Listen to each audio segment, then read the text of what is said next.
Hello friends, welcome to Nishi channel. ఈరోజు మన వీడియోలో వెజ్ ఫ్రైడ్ రైస్ చాలా టేస్టీగా 10 నిమిషాల్లో ఎలా చేసుకోవాలో మీతో షేర్ చేసుకోబోతున్నాను. ఈ veg fried rice morning lunch బాక్స్లోకైనా లేదా లంచ్లోకైనా సరే చాలా టేస్టీగా ఉంటుంది. చాలా త్వరగా కూడా చేసుకోవచ్చు. మరి ఆలస్యం చేయకుండా సింపుల్గా టేస్టీగా వెజ్ ఫ్రైడ్ రైస్ ఎలా చేసుకోవాలో చూద్దాం.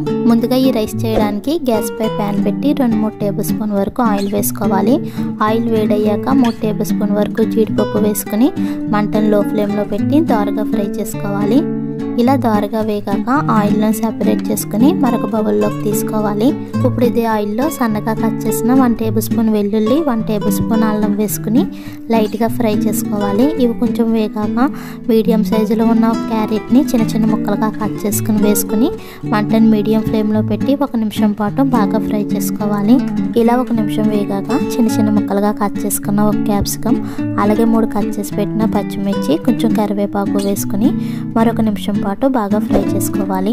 మనం ఈ కూరగాయలు ఎక్కువసేపు ఫ్రై చేయాల్సిన అవసరం లేదు. కొంచెం పచ్చివాసన పోయేంత వరకు ఫ్రై చేసుకుంటే సరిపోతుంది.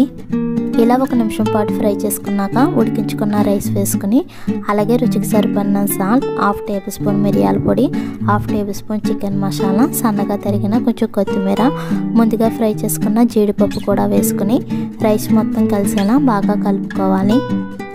ఇలా బాగా కలిసిన తర్వాత 1 టేబుల్ స్పూన్ సోయా సాస్ వేసుకుని మంటను హై ఫ్లేమ్లో పెట్టి మరొక నిమిషం పాటు బాగా కలుపుకోవాలి. అంతే, మనకి చాలా టేస్టీగా వెజ్ ఫ్రైడ్ రైస్ అయితే రెడీ అయిపోయింది. ఇలా మార్నింగ్ లంచ్ బాక్స్లోకైనా లేదా లంచ్లోకైనా సరే చాలా టేస్టీగా సింపుల్గా చేసుకోవచ్చు. మీరు కూడా ఒకసారి ఇలా ట్రై చేసి చూడండి. ఈ వీడియో మీకు కూడా నచ్చినట్లయితే ప్లీజ్ లైక్ చేయండి, షేర్ చేయండి, సబ్స్క్రైబ్ చేసి పక్కనే ఉన్న బెల్ బటన్ని క్లిక్ చేయండి. Thank you for watching.